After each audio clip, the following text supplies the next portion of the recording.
And we are live, DNVR Bets Daily, coming to you, at least I'm coming to you, from the DNVR bar in the corner of Cole. A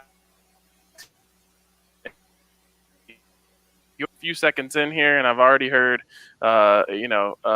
Zion's already got himself and one. It was looking at the whole season, of course, very on brand for what's going on here in the NBA, and it fits what I've been saying, Dre, about how the NBA is going to figure out a way to get the Pels in. Although, as it stands, they're losing right now, so maybe I'm wrong. But it's starting to look like you doubling down on the Pelicans, which you did just now before going on air.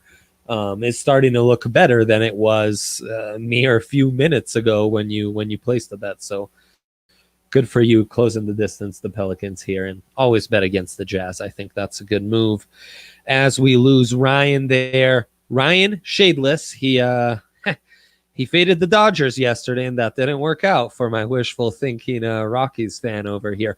I instead, like a lunatic, bet on the Mariners, Padres, the over for Dodgers, Astros, and the over for Mets, Red Sox. And amazingly, everything went my way except for the one game that went into extra innings and somehow couldn't hit the over with the two most potent offenses in the league. There you go. Yeah, dude, do not get me started on this freaking Dodgers-Astros game. Okay, so you know the new rules, right? Yes. In the 10th inning, they throw a runner on second base. Yeah. Okay, so we know that there's all these, baseball nerds, and I say that in a loving way, who say you should never bunt, right? Yeah. Okay. The whole reason they say that is because it changes your run expectancy. Am I correct? You're the math magician. Yeah, right. Yeah, I mean, you should never take outs is really the thinking. Yes, that all makes sense, except for when you only need one run to end the game. That's right. So multiple times, all they had to do was lay down a bunt, get the guy to third, and hit a sac fly. You'd think that after they didn't do it the first time, they would have thought, okay, maybe we'll do it this time. Nope. They get out of another jam. You think maybe, okay, now they realize they just need – nope. In fact, they go down, and then they come back and they score a run to tie the game. They've got runners on first and second, no out. You think at this point, maybe they consider laying down a bunt and hitting a sac fly to win the game. They still don't do it. Get out of here with any analytics. I don't care what your run expectancy is when you just need to score one run to end the freaking game and go home. We go to the 13th inning and they blow it. I was incredulous. I don't understand how you cannot just produce two productive outs to win the game. Yeah, you're right. I mean, bunting makes a lot more sense when you start the inning with a guy gratis on second base. That sure does change everything. Yeah. Okay, and exactly, and I wouldn't have supported it for the Dodgers because when you already know the other team's going to start with a runner on second, you should try to be scoring as many runs as you possibly can.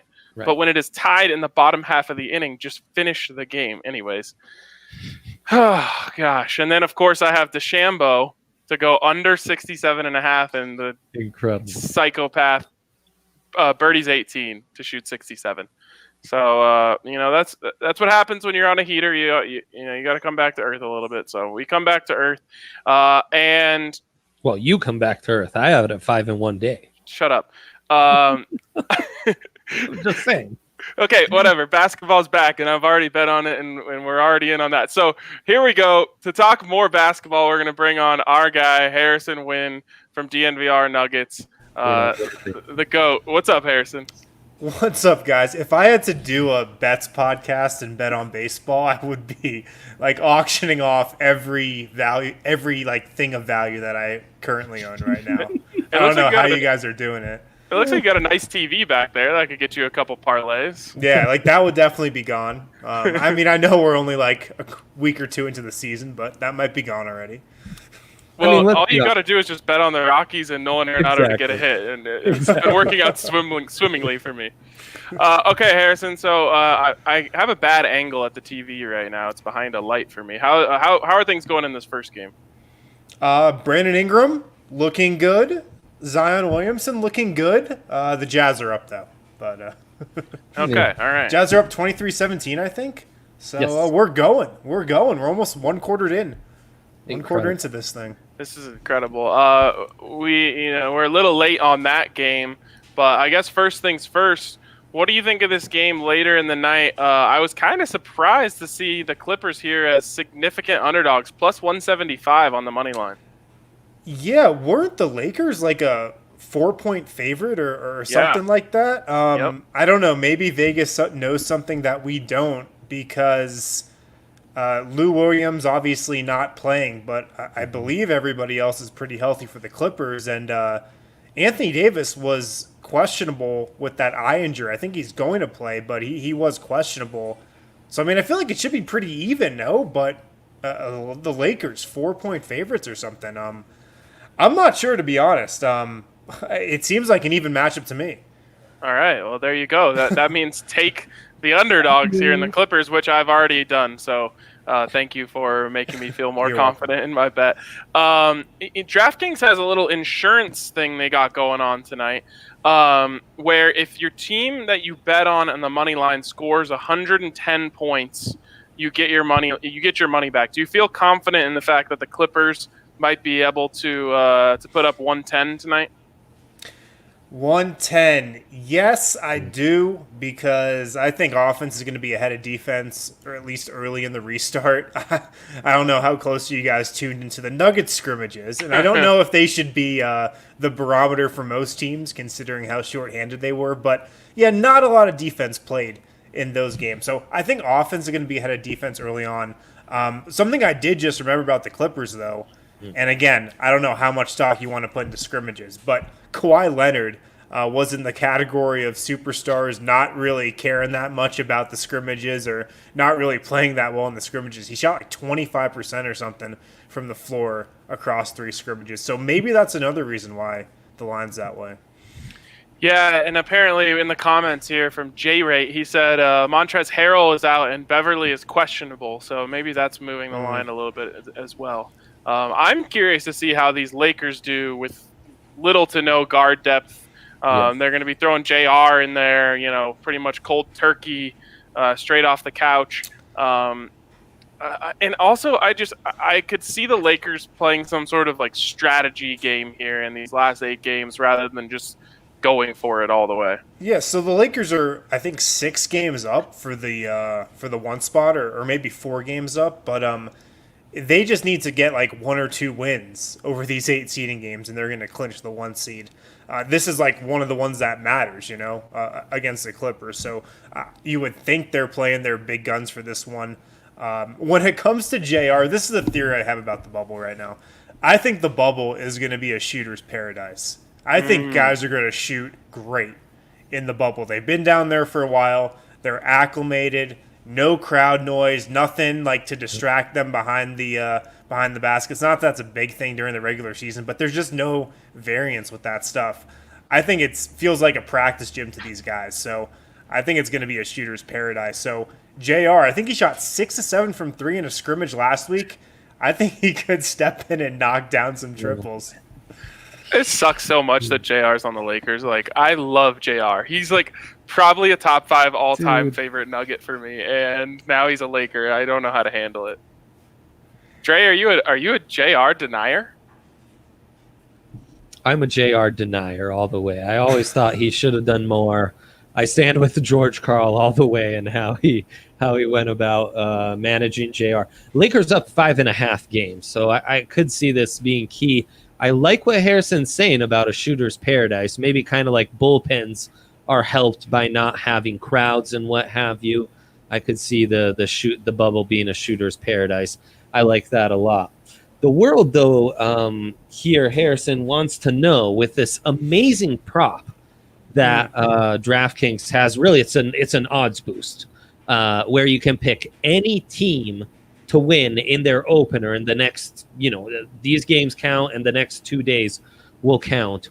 Who is your sure shot to bet $20 on and win 100? And there's a few ways to go about it, because obviously the best odds you can get is by betting against the 2 weakest teams in the tournament, the Nets and the Washington Wizards. But both those teams are playing the Nets, the Magic, and the Wizards, the Suns. So teams you don't trust all that much. Yeah. You've told us you have the Nuggets going 6-2, but not winning the game against Miami. That was 3 weeks ago. 3 weeks ago. Now it becomes the Bowl revenge game. So are you getting us on the Nuggets? There's an exciting shootout with the Texas teams, and I think the best bet is Bucks Celtics, and that's because you told me so in our group chat. You break that all down for us. I'm definitely not picking the Nuggets against the Heat. I'm a little worried about that opener if I'm Denver, which we can get into in a second. But I actually made this bet. I physically made this bet. I talked about it on the DNVR show a couple nights ago. I'm taking the 76ers over the Pacers. Oh, a change-up. Oh. Yeah. Tell us why. So the Pacers obviously don't have Sabonis. Oladipo's status has kind of been up in the air. He hasn't said if he's playing or not. I think he's going to opt out when it comes down to it. And I like Philly in this restart anyway. Ben Simmons shooting threes. And I just like the overall talent on Philly. And I just think with the injuries, it was a clear pick for me. All those crappy teams who were like battling to get in for the 8th seed, they have pretty even matchups, at least from what I saw, or pretty tough matchups over these first 2 days. Man, Interesting. that's a good one, though. You're right. With the Sabonis injury, things kind of opened up for the Sixers to be a nice pick. It's a little hard to trust the Sixers in a win-all game, but You have absolutely no faith in the 76ers. They're a tough team to trust. But I just thought with the Pacers injuries and just kind of the uncertainty there, that was the clearest pick in my mind. Yeah, that's right, because you're really trying to find an opponent to pick on, and that does seem like a nice one, especially if their superstar in Oladipo already has his head to next year where he won't be a Pacer, which can always create some conflict. Yeah. Man, like Clippers, Pelicans I thought about, but I mean the Pelicans really need to win as many games as they can to get into that play-in tournament. The Clippers kind of locked into the 2. They're just up on Denver by a game and a half, but it was tough. The 76ers Pacers game really jumped out to me. Yeah, it's not as easy with the 22 best teams in the league and not just everyone, So yeah, let's get back into the. Hold on, one thing. Okay. I'm looking for this. I don't know if it still exists, but you said Ben Simmons is shooting threes, and at one point on DraftKings there was a over/under on 0.5 threes for Ben Simmons in the restart. Oh, they probably took it off the board because he's just draining. Well, he hit 2, I believe. Oh, in a scrimmage. In a scrimmage. They for sure took it off the board. Yep. Or he definitely hit more than 1. So they probably took it off the board because that seems like a sure thing now. Damn. Oh man. I think it was at like plus 180 for him to make one. Yeah. Yep. Oh man. Okay. You mentioned a little hesitation on the Nuggets. Yep. So, one of our big our big mottos here on the show is "In Denver we trust," but it sounds like in Denver you do not trust in Game 1.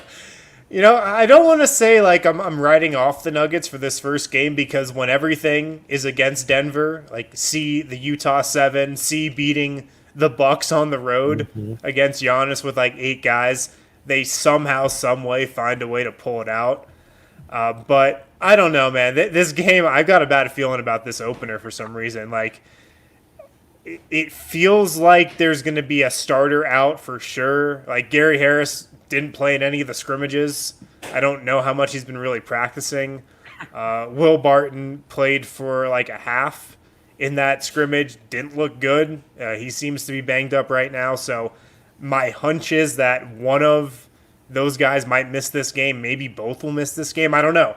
We got like 36 hours to go until this game. We don't quite know who's playing. But just like they haven't really played together inside the bubble yet. The full roster of guys. And if they really have, it hasn't been for that many minutes. So I think it could be a little sloppy, especially early on. So it will be a tough game against Miami for sure. So we're in a little bit of a bind here just because the game's not till Saturday, so we won't see the player prop lines probably until Friday night, Saturday morning.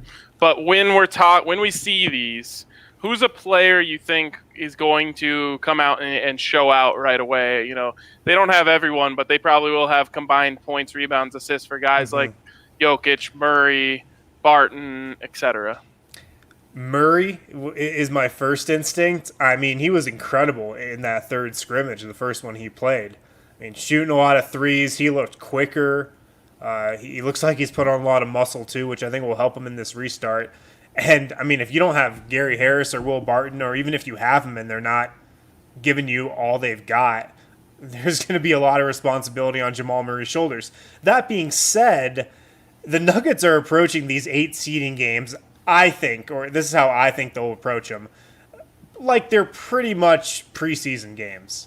They're trying to keep everybody healthy. Yes, they're trying to get their regular guys some chemistry and just get that like top rotation playing together again. But it's not life or death for this team if they're winning or losing games here over these next 8. Yes, they obviously don't want to drop all the way to the 7, but it's not like life or death. Cool. But you're still feeling 6-2, and you think the 2 L's, Heat and Clippers. I got to stick with 6-2 at this point. I was already picking Miami as one of the losses, the Miami game and the Clippers game. But that's what I was meaning about. Yes, I think Jamal is in for a high usage night, but is he going to play like 35 minutes? Right. I doubt it. You know what I mean? Quick fire here. You give me over or under this number. It's Lakers Clippers tonight. I feel like people are going to be sitting on their couch. They just want to get action, so I'm giving them action. All right. LeBron James over under 42.5 points, rebounds, and assists combined. 42.5. I'll go under. Under. All right. Anthony Davis, points, rebounds, assists, over under 35.5. 35. That's like 25, 5, and 5. I'll go under as well. I just don't think these guys are going to play like more than 30 minutes, Okay, so then that probably answers my next question and last one, which is Kawhi Leonard over under 37.5 points, rebounds, assists. I'll go under. I'll go under for all of them. All of them. All right, wow, this. that's surprising. So some insight on me. I love betting on these on the overs, just because when you're watching the game, like every single thing this guy does gets you a point. We talk about what things that are fun to bet and not fun to bet. Betting unders in basketball is really painful because they score more often than they don't score.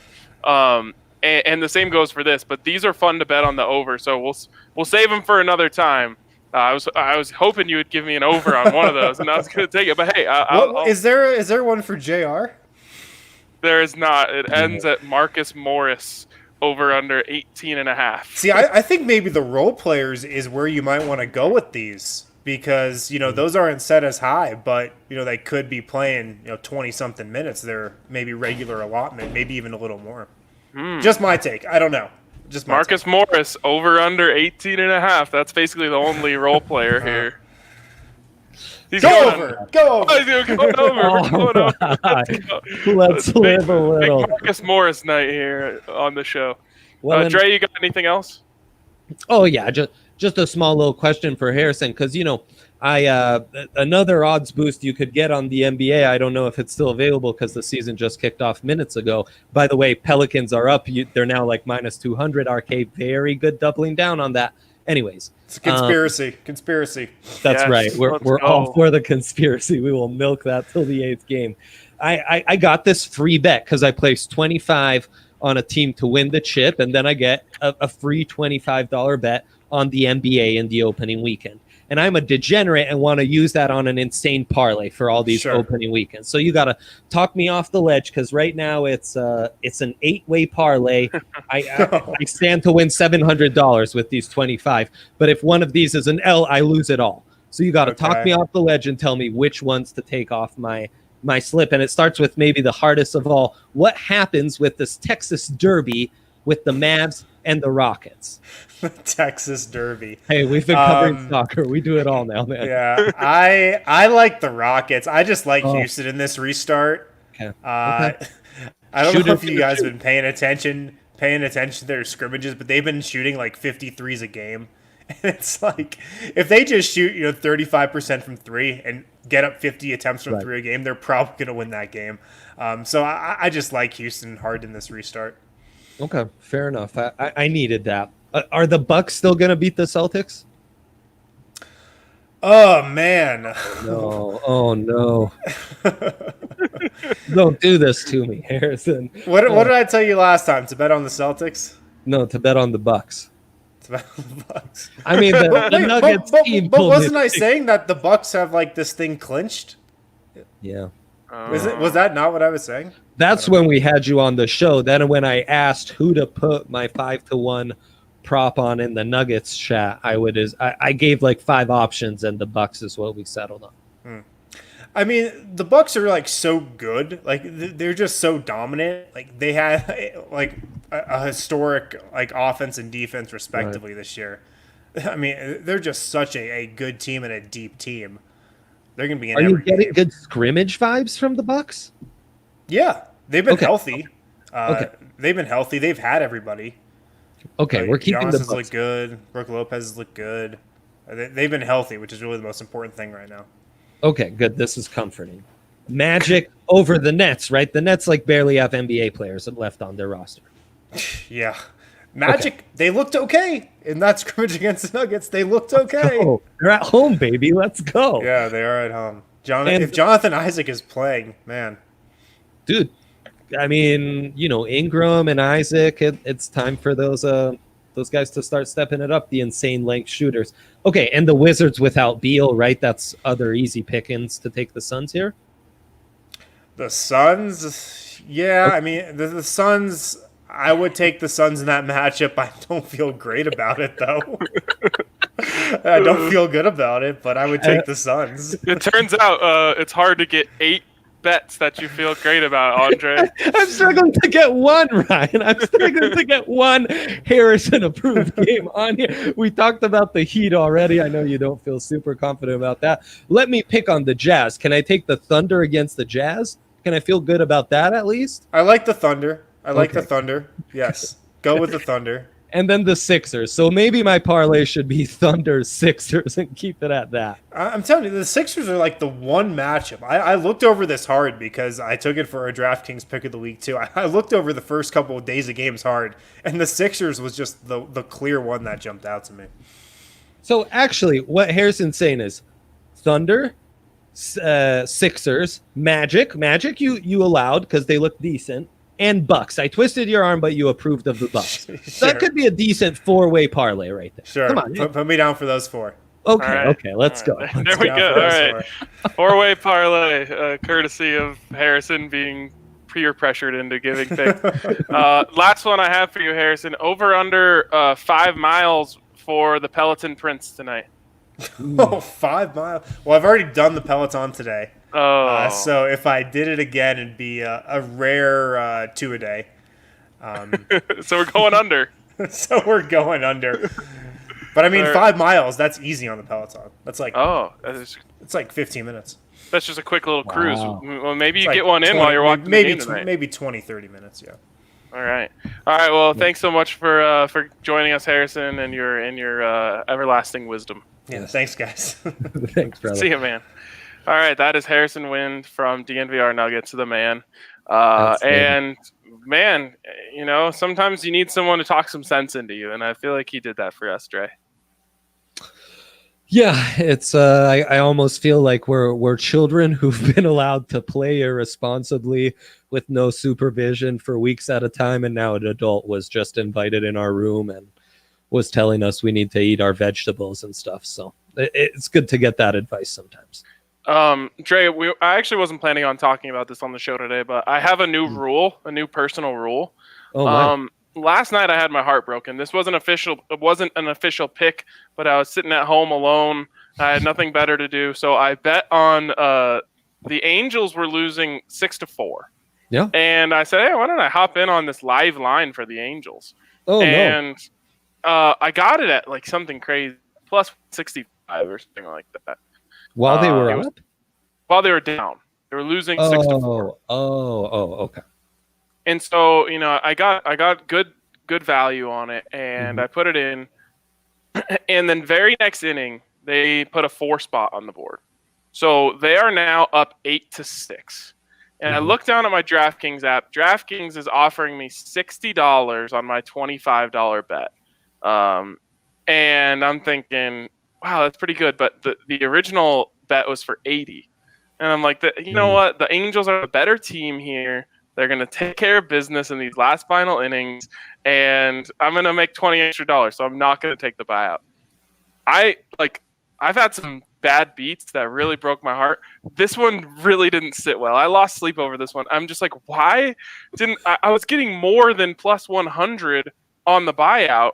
So my new rule, if I'm in on a game and they're giving me more than 1-1 on my buyout, I'm taking it. Yeah, no, that's a great rule. That have you ever actually clicked the cash out button? Nope. So it'll kind of, the cash out icon kind of moves right, and an X icon appears to the left. I've done it about 3 times. I've regretted two of those for not going through and doing it. One was a devastating like parlay loss where I would have made like 80% of my money, and like the 2 minutes after not clicking it, everything went wrong. But yeah, that's just the beauty of, the DraftKings Sportsbook app as well, which we should shout out before we get into our picks for tonight. I always say, do what your opponent doesn't want you to do. It's a football philosophy of mine. Yes. And, and then I also always say to like a football coach, if you score with no time remaining and you have the option to go for 2 or kick the field goal to go to overtime. And I always say, if you told a football coach before the game, you just need to get 2 yards to win the game. We're going to start the game, and all you got to do is go and get 2 yards on the first play, and you win. Every football coach would take that. So I say go for 2 on the last play of the game to try and win, because you need 2 yards to win the game. You take that anytime. Yes. This falls along the lines of both of those. If you told me before I placed the bet that I was going to get over 1-1 odds and I'm going to win, I'll take it every time. So I need to take my own advice. If it's over, if I'm doubling my money, I'm out. Let me take my win and run away. It's too hard. It's hard enough to get wins when they're just offering you a free win. You got to take it. That's right. The 8-way parlay I had in play yesterday that broke my heart.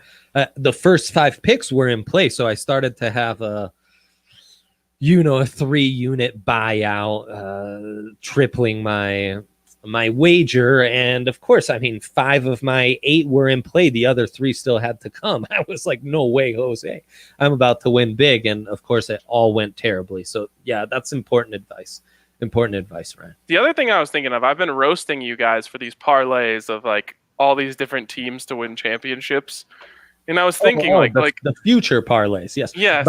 By you guys, he means me and the other the sweet boys on our staff, as I call them, the youngsters who know no better. They're just the nicest guys, I think Henry put one in there that was like $3 to win 100,000. $3 to win 100,000 if all Denver teams won a championship. And I'm like, yeah, that's a great way to light $3 on fire.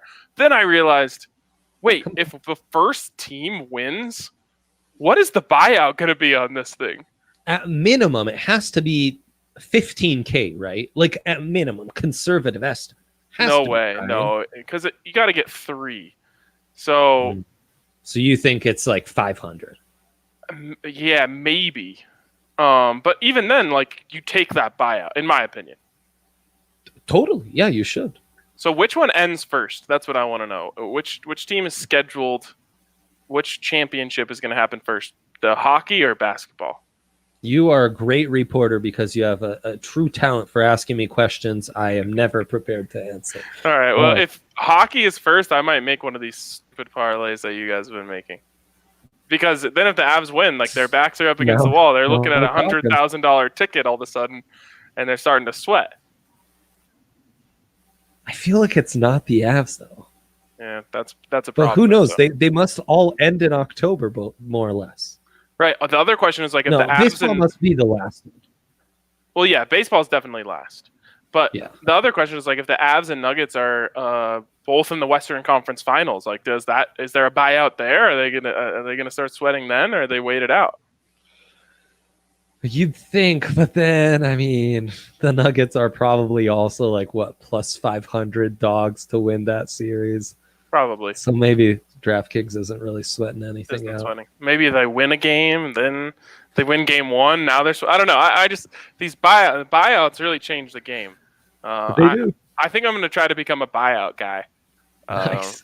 Love That it. might be a new part of my brand. So Let's I'll let just you know how. remind each other to take them when they're there, not Yes. be idiots. We love like flexing on each other how big the buyout is, but we never actually take it. And regret it so often. So So, but just another great feature of DraftKings Sportsbook right there. I'm rebranding as a buyout guy. And speaking of DraftKings Sportsbook, you can go to DraftKings Sportsbook right now and get a sign-up bonus up to $1,000 when you use the code DNVR. That's right, sign-up bonus up to $1,000 when you use the code DNVR. You can get in on all these things, especially my new favorite thing, the buyout. I tell you what, I promise you that your bookie down the street is not offering you buyouts when the team that you bet on is up like 7 points in the fourth in quarter. real time. Tell you, hey, I'll get you out of this for $50. No, that's not happening. But you do get that type of feature at DraftKings Sportsbook, along with the 5-1 prop this weekend on NBA games. Any game you pick, you can get 5-1 odds. It's just an endless list of awesome features of being a member at DraftKings Sportsbook. So head over and download the DraftKings Sportsbook app now. Use that code DNVR. Of course, you must be 21 or older. Colorado only. The bonus is comprised of a first deposit bonus and a first bet match, each up to $500. Deposit bonus requires a 25x playthrough, and restrictions do apply. See DraftKings.com/sportsbook for details. And if you have a gambling problem, call 1-800-522-4700. All right, Dre. It's time to put, I think this was an old John Foxism, put some skins on the wall, which sounds ominous, but it's time to put our name on some picks here.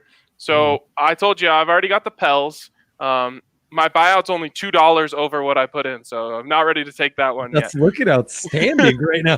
You bought in at the lowest point, Ryan, and like instantly that increased. I should mention just real quick on the buyouts, the 5-way parlay, that 5 things were going my way in the 8-way parlay, and I was offered a buyout that I didn't take. Only one of those games was final, though. It was like the other 4 were in the first half. All the teams I needed to win were in the lead, though. So you're already getting like live buyouts. Then it's such a cool feature. I can't wait until I cannot wait until I take a buyout that turns out in a bad beat. I'm gonna feel like the smartest person in the world. Oh yeah, I mean, twice I've regretted not taking it already because so it's definitely. Yep. But on the Pelicans, you did a great job. You bought in truly at the lowest point. Well, they were down like 19-9, and they were plus 150. It's like, well, the game just started. What are we doing here? Right. Okay. And then my other pick, I'm taking the Clippers on the money line, and then that's a good start for me. I might dabble in that Marcus Morris line that Harrison gave, but he was really he felt bad about giving out all those unders. So I felt like he was pressured into that over. I don't know if I want to take that one. Wow, and the Clippers Lakers line just moved. The Clippers were at plus 190 like a second ago when Harrison was talking. They're now plus 160. Wow, I got it at plus 175 earlier, so I guess I split the difference. Yeah, and I believe the Lakers had reached over minus 200 and are now at minus 190. I was also in the Pelicans. I'm on record on another podcast, so that counts. The Lakers wouldn't count before, but I have gone on record on the Lakers, but I don't want to make that an official pick. There's like truly no joy in that. So I got to go back to baseball. I'm waiting for, here we go. Because, I've been hammering home the Mets over against this Red Sox pitching staff, and that's done nothing but win for me. Real quick, our guy J-Ray here, who's been on top of the injury reports, Beverly confirmed playing. That's what moved the line down to 160. Thanks, J-Ray. Love that about... one thing on buyouts. Yeah. Don't be like me. I always think like the closer it's to get to the end of the game, the higher it's going to go. Which is true, but only to a certain point. Like in the 9th inning, they just take it away. Yes. Because they're like, we'll just take our chances here on something crazy happen, which indeed happened to me in that game. So you got to be careful not to wait too long, or else it'll disappear on you. I love all this buyout knowledge we're laying down on the people. We have learned so much since we started this podcast, Ryan. Yep, I know. And now all of a sudden we're going to have like multiple games of play. I mean, we're going to have hockey and basketball and baseball all on the same day. Our heads are going to explode. It's incredible. I'm taking the Mets over 4.5 runs. That's a live bet there in the middle of the second. Red Sox are up 1-0. You know, that's something I told the good people. The trends I told you guys 2 days ago. That's how I went 5-1 yesterday with the Mariners. The betting against the Padres. But yeah, you know, nothing else is really. So I'm in on the Pelicans. I'm in on the Mets over. I think I got to settle down and just take those two for tonight. So. I don't know. We'll just have to see how we're going to do it. I mean, we're going to have to send each other screenshots that we took the buyouts to count those as wins. Well, now we're forced to take buyouts tonight. We must. No, I'm just saying when it comes up, like, here we go. My Pelicans buyouts climbing the charts here. I'm due to make $10 if I take it right now, but you know, you got to have to present proof that you took it. Oh, gotcha. Yeah. It's going to be tough. It's tough to pull that trigger, Ryan. It is tough to just give up money that you feel like you've earned for being smart, but you want to be safe, so you're giving it up, you know? I believe it's Drew Lock who often says you can't go broke if you're making a profit. And that's my new philosophy. Yeah. What Drew's never heard of, though, is taking, you know, what you thought would be 3 wins from 3 picks, winding that down to just 1 unit on a 3-way parlay, huh? And then you're stacking profit. So Drew's got a lot to learn. He's still young, you know. Can't go broke if you're making a profit. That's the new strategy. All right. And that's going to do it for us on today's edition of DNVR Bets Daily. Thank you guys for tuning in. Thanks to Harrison Wind for dropping knowledge on us and talking Andre down from a stupid parlay. I can never do it, so I'm glad he was able to. But for us, that's going to wrap it up today. We'll talk to you tomorrow on DNVR Bets Daily.